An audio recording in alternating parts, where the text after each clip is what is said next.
नाजरीन, आप देख रहे हैं द लोकल जर्नलिस्ट और इस वक्त हमारे बीच मौजूद हैं कहकशा निगार साहिबा, जो कि असिस्टेंट कमिश्नर ऑफ रेवेन्यू हैं। आइए इनसे बात करते हैं। मैम, द लोकल जर्नलिस्ट में आपका खैर मकदम है।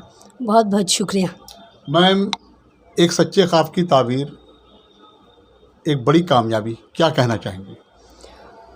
सबसे पहले मैं ये कहना चाहती हूँ कि अस्सलाम वालेकुम, और उसके बाद मैं ये कहना चाहती हूँ कि सबसे पहले तो मेरे अल्लाह का बहुत बहुत शुक्रिया कि ख्वाब तो हर कोई देखता है, लेकिन उसके ख्वाब की ताबीर मतलब मुमकिन हर किसी की नहीं हो सकती।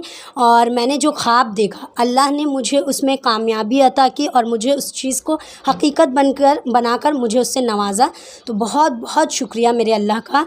और उसके बाद मैं शुक्रिया अदा करना चाहती हूँ अपने पेरेंट्स का, जिन्होंने मुझे इतनी अच्छी तालीम से नवाजा, इतनी अच्छी तरबियत दी। और आज मैं जो कुछ भी हूँ, अगर आप लोगों के सामने मौजूद हो, तो वो मैं सिर्फ़ और सिर्फ अपने अम्मी अब्बू की वजह से हूँ। तो बहुत बहुत शुक्रिया। और उसके बाद मेरे सभी टीचर्स का, जिन्होंने मुझे हेल्प किया, तो उन सभी का बहुत बहुत शुक्रिया कि आज मैं इस मकाम तक पहुंच पाई हूं। मैम, रिज़ल्ट का अनाउंसमेंट, जी, फिर ज्वाइनिंग, जी, क्या लगता था कि कितनी बड़ी कामयाबी मिली है? हाँ, मैं कहूँ तो मतलब मुझे याद है उस दिन, जिस दिन मेरा रिज़ल्ट आया था और मैं ATI की ट्रेनिंग में थी, एडमिनिस्ट्रेटिव ट्रेनिंग इंस्टीट्यूट में थी। तो मेरा रिज़ल्ट जब आया तो बहुत ज़्यादा नर्वसनेस थी, बहुत ज़्यादा एक्साइटमेंट थी। समझ नहीं आ रहा था होगा नहीं होगा, क्या होगा पता नहीं। बट जब मेरा रिज़ल्ट आया और मैंने अपना नाम देखा, तो यकीन मानिए मैं मतलब उस चीज़ को समझ नहीं पा रही थी कि सच में मेरा नाम आया।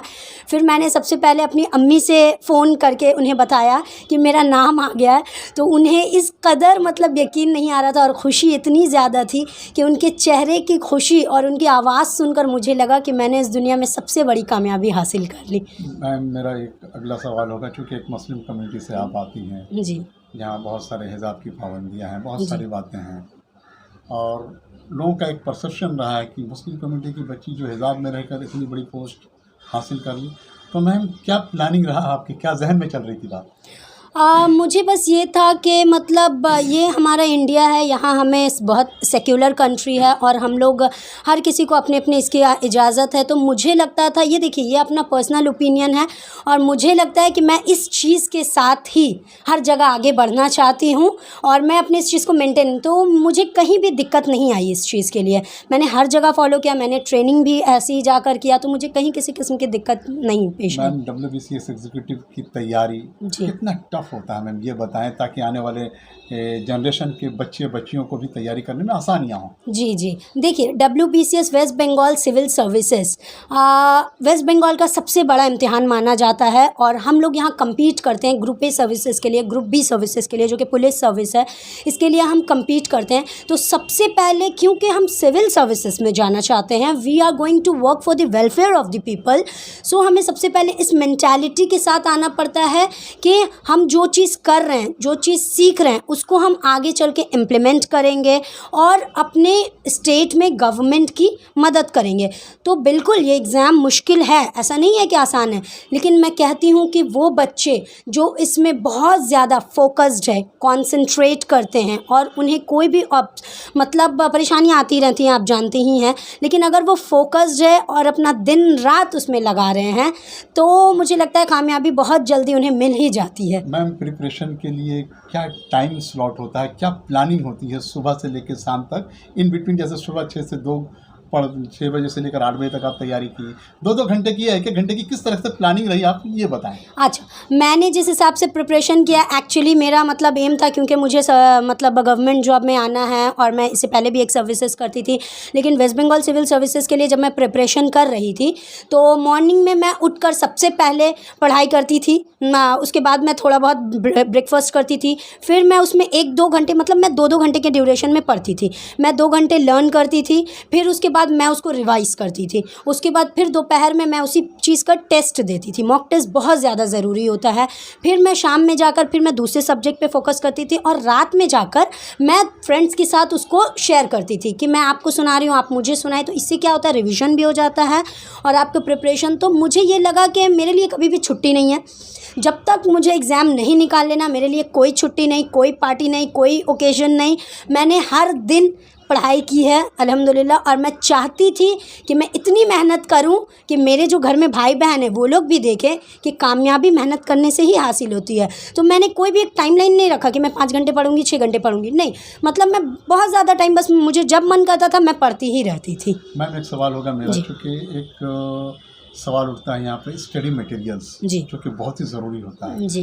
तो इसका कलेक्शन कलेक्टिवली नेट से, इंस्टाग्राम से, फेसबुक से, अदरवाइज जो आपके लोकल में लाइब्रेरीज हैं, जी। कितना हेल्पफुल रहा मैम, ये बताएं आप।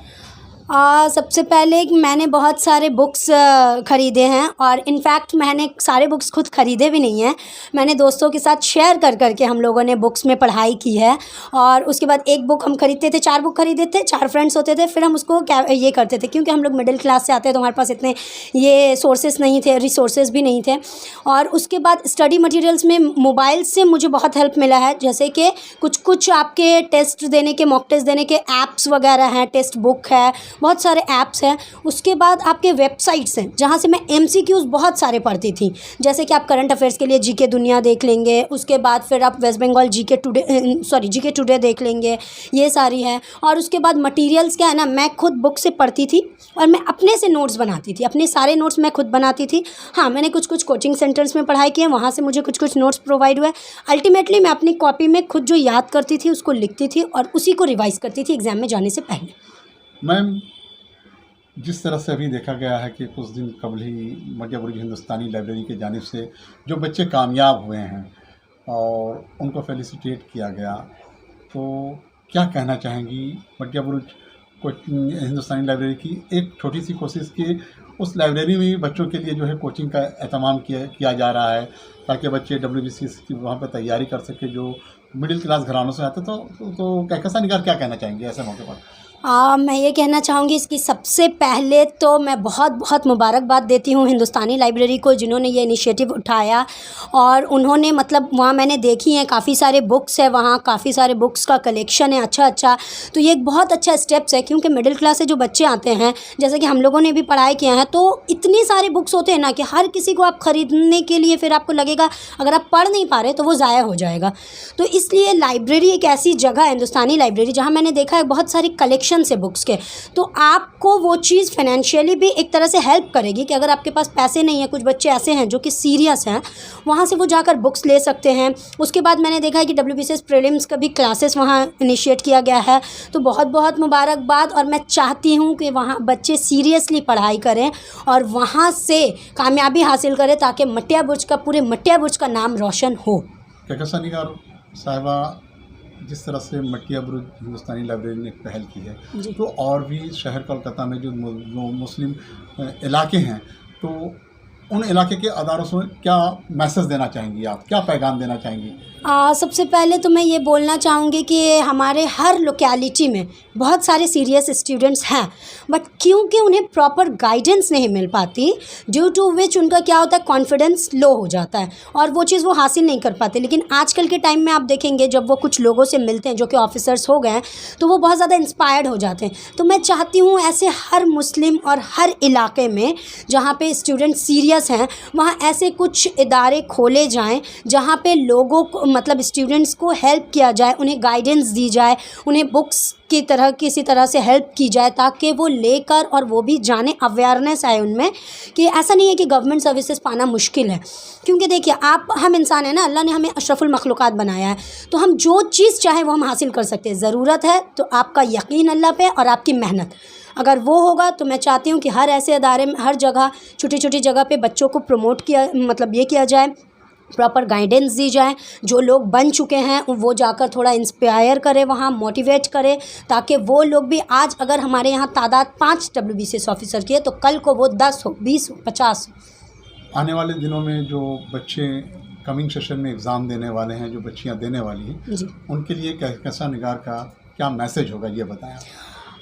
फर्स्ट ऑफ ऑल तो all the best to everyone जो लोग ये एग्ज़ाम देने जा रहे हैं।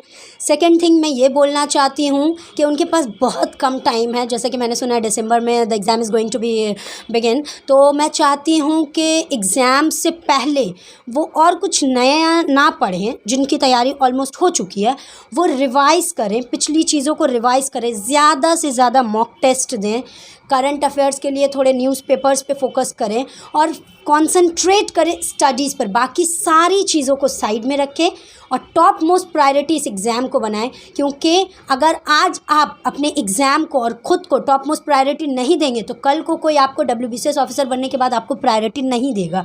तो आप अपना सारा वक्त उस एक ख्वाब को लगा दीजिए कि वहाँ मैं देख रही हूँ कि मैं WBCS ऑफिसर हूँ, वहाँ मुझे फेलिसिटेट किया जा रहा है, और इस ख्वाब को देखते हुए आप तैयारी कीजिए और बस अच्छे से एग्ज़ाम दीजिए। इंशाल्लाह अल्लाह आपको ज़रूर कामयाबी देंगे।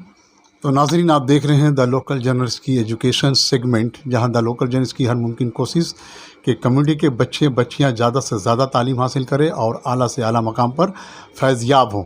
पल पल की अपडेट्स के लिए आप बने रहें द लोकल जर्नलिस्ट के साथ। आप हमारे चैनल को लाइक करें, सब्सक्राइब करें, शेयर करें।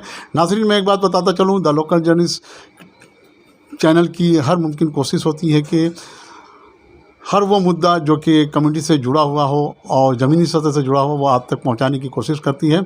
और द लोकल जर्नलिस्ट की ये भी कोशिश होती है। और हमारे चैनल पर बांग्ला, इंग्लिश, हिंदी, उर्दू में 4 न्यूज़ चल रहा है 24/7 इन फेसबुक में। आप पल पल की अपडेट्स के लिए बने रहें द लोकल जर्नलिस्ट के साथ। मैं शमसुद्दीन कोलकाता से, बहुत बहुत शुक्रिया।